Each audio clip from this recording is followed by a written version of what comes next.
ओडिशा रे 12 मासरे 13 पर्व पालन करा जाए तन्मध्य रथयात्रा हूँ अन्यतम से रथयात्रा संपर्क में मुझे तीनोटी रथर व्यवहार होता है से महाप्रभु जगन्नाथंकर से अपूर्व महिमा को मुझे कहवाक चाहूँगी। महाप्रभु बलभद्र होती बड़ भाई रथर ना हूँ ब्रह्म तालध्वज देवी मध्य भौणी होती गोटे बोली भौणी देवी सुभद्रा से रथ ना हूँ दर्प दलन। महाप्रभु जगन्नाथ रथर नाम हूँ नंदीघोष।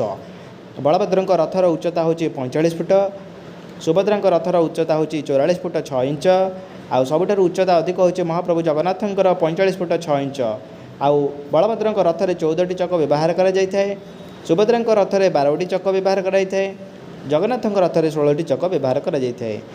बलभद्र रथर रंग हूँ नाली आउ सबुज सुभद्रा रथर रंग हूँ नाली आउ कला जगन्नाथ रथर रंग हूँ नाली आउ हलदी।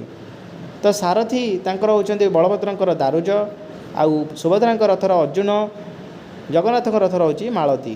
रथ दौड़ी हूँ बलभद्र रथर हूँ बासुकी सुभद्रा रथर हूँ स्वर्णचूड़ आउ जगन्नाथ रथर हूँ शंखचूड़। तो यहीपरि भाव में आमर जगन्नाथ रथरे सबू विद्यमान होता है।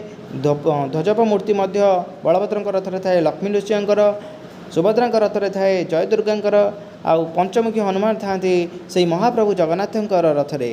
तो यहीपरि भाव में आमर अति आनंदर सहित देश विदेश बहु लक्ष लक्ष लोक मानू समागम आमर ये रथयात्रा पर्व अनुष्ठित होता है जहाँकि केवल ओडिशा नुहे देश विदेश में ख्यात विख्यात आम ओडिया होइकी गर्व करुचे जे रथयात्रा आम देश में पालन होची आम भारत देश में ओडिशा माटी रे पालन करा जाउची आमे तार गोटे अंश यह भावी आमको बहुत गर्व गौरव अनुभूत होची। जय जगन्नाथ।